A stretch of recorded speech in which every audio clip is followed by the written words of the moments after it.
Working on a 2001 Saab 9.3. Essentially what we got is a intermittent no start issue. So what we went and bought was Millie products. And this is the angle crank sensor here. Looks about like this you pull out of the box. Okay, and for your 9.3 owners, this is pretty straightforward. This is about the only two tools you need, which is a T30. The location of the said angle crank sensor, you'll find underneath the car is the easiest access to it. See the little heat shield here? That's where the angle crank sensor is shielded from. You remove that bolt, and when we're done, we're going to go up top and unplug it. And then essentially the issue on this car is an intermittent no start, or hard starting when it's cold and hard starting when it's hot. Essentially, there's no ECM code saying that it needs to be replaced. We're going to go ahead and extract that real quick. As soon as I do, we'll go ahead and go back on camera for the finish up and let you know how it turned out. Okay, ladies and gentlemen, we're back here. Okay, so now that we've got this heat shield is attached to that screw, I've already extracted the screw. So we're going to reach up here and we're just going to pull this little cover out of the way. Okay, careful not to lose your bolt. These are a standard 10mm pitch. You can replace with 10mm bolt. It makes it a little harder to do. So we're going to set that off to the side for just a minute. Now we're going to reach up here. There's no special tools required to remove the angle crank sensor. There's your crank sensor right there. The light's on. That's the crank sensor right there. So we're going to reach up here behind the O2 sensor. And it shouldn't take any special tools. You should just be able to reach right up here, snake it out of there, just like so. Check the end of the cam position sensor, because sometimes they'll get debris on the end of them. So like this one has metal and debris on the end of it. And what will happen is it'll trick the sensor into thinking that it's not reading correctly. So now we're going to lower the vehicle down. And once you get the vehicle lowered down, you can do this on the ground. It's not super complicated. It's pretty straightforward. T30 and a 3/8 drive ratchet is pretty much all you'll need. I'm going to lift up real quick, and I'll be right back. All right, ladies and gentlemen, this is being filmed in real time. So, so far it's taken me about 2 minutes and 18 seconds to do this. Less the time to lower the lift and all that. This is the connector. It should be a gray one, and it'll be marked, I can't see it, but the red clip slides forward. So we're going to take a straight edge screwdriver. We're going to reach in here, and we're going to push this clip forward. You see how it's sticking out here? We want to take the red parts of that clip and push them in, so that way you can reach back here and release it. Alright folks, so now I've used a stubby screwdriver here, and you see I've slid it in behind the back side of the red clip, and we're just going to gently pull forward. Let me see if I can get a better shot here. Okay, we're just going to gently pull forward and remove the red clip. The red clip does not come out of the connector, so don't go absolutely crazy pulling on it. Give me just a second, let me pull this off here. And just pulls out. There's nothing special to it. There's no special deal. As you pull the red clip out, it will force the connector up.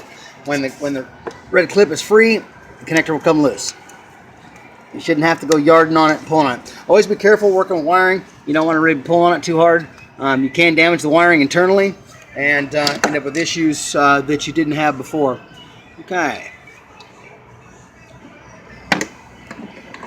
Give me a second. And this is what your clip should look like once it's open and removed from the angle crank sensor lead. As you see, the got like a raised ear and hold it solid. Okay, so now that we've got that out, we're going to reach down here. See if I can do this two-handed here. And reach down here, and we're just going to push this little clip in. Let me get this hose out of the way. Do be careful with these lines. These lines are very expensive. They do break easy. These ones here, they do break easy. They're subject to heat and fatigue, and that will be the end of them. This one really not to worry too much about, because, well, the connector's already damaged anyway, so it really doesn't matter. We're replacing the crank sensor, so you can be a little rough with the getting it out. This one is being a real bear cat. It does not want to come out. So, remember what I was just saying about the lines? Well, I just found that out. So, that's why you're always careful with them, because that can happen. Alright, so now we're going to turn this connector all the way around.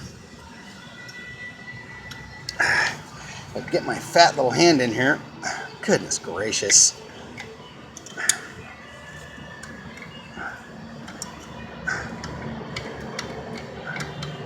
Okay, well, this is not working out real well for me. Excuse me. Okay, ladies and gentlemen, I was mistaken. The gray connector is for your O2 sensor. The blue is for the angle crank sensor.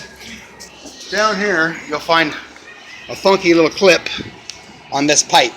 The clip is not absolutely necessary. They put it on there for vibration, but it's not necessary. I'm not going to be replacing it. As you see, it's rat-holed in there quite nicely. So now that we've got the old one out, this is what it looks like. And all it consists of is just a magnet inside a magnetic field winding. You got 3 wires where you've got an impulse, an output, and a ground. Okay? Impulse is going to be from the ECM. It's going to be feedback to the ECM, and it's going to be grounding from the ECM.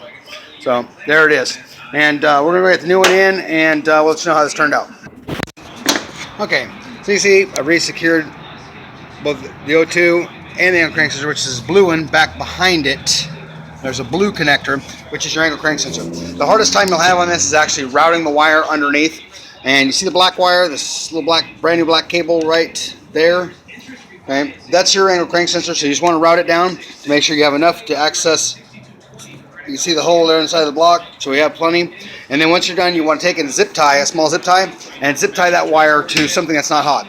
Remember, folks, don't do this while it's hot. The catalyst is right down here. Hang on just a second here. The catalyst is right here, and this is a turbo model. But the catalyst gets upwards of 700-800 degrees, so it will burn you on contact and give up to 3rd, 4th degree burns instantly. So work smart, work safe, and hope that helps you out today. That concludes this little episode here. While we're gone, if this hose breaks, you can take it and you can re-flare the hose. I just took a torch to it, warmed it up a little bit. It's good to go. Of course, I have a special fitting tool for that purpose. We'll plug this back in down here where it goes. And we are now done. All right, ladies and gentlemen, there it is, and I hope that works for you. Hope that helped you out a little bit. So I will update this this post later, but that's how you get the angle crank sensor out. That took exactly about 15 to 30 minutes in reality, less editing time. All right, guys, so there it is.